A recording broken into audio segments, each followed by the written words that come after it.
Long silog. Tawag natin is long silog kasi longganisa siya. Kain! Ayan, nag-order kami ng pot ng long silog. Kain tayo. Kain tayo ng long silog. Nag-order kami ng long silog. Ang sarap. Magkamay ka. Kaya nga, magkakamay ako. Para magbayad. Si Nikki. Sarap gawin. Mura lang siya. 120. Subo. Mas masarap siya yung sibuyas. Yung iba ayaw Sibuyas. nila ng sibuyas. Sibuyas na may bagoong. Diba? Subo. Mura ng Sarap. kamatis na yun. Diba? Sarap. Longganisa. Ito. Hindi ka mong pagkain.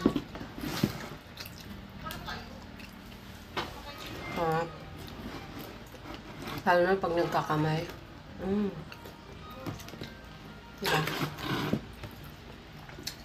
Masarap to yung kamatis na may bagoong tapos sibuyas. Tapos masarap yung kanin. Sarap na bagoong. Dapat ganun. Pag masarap yung ulam, dapat masarap din yung kanin. Shout out ng Inasala, tsaka Jollibee. Inasal, alam nila. Alam niyo namang Inasala, dapat masarap ang kanin kasi masarap yung chicken nyo. Chicken. Kahit yung sausawa lang ulam na. Huwag niyong tipirin yung kanin. Kahal. Wala. Hindi rin masarap yung kinakain pag yung kanin. Pangit.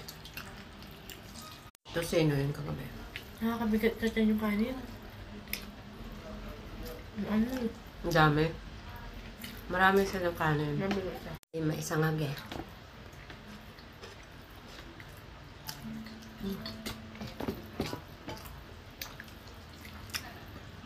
Longganisa, boneless.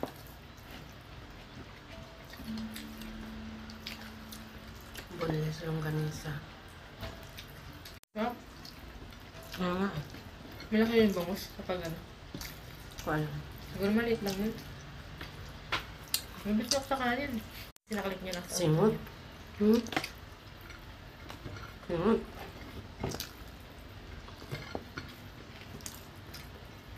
Thank you. Thank you, God. Busog na busog ka sa 120. Diba? Sarap! Tubo. Singot to. Walang natira. Sa akin, wala rin. Sibuyas lang.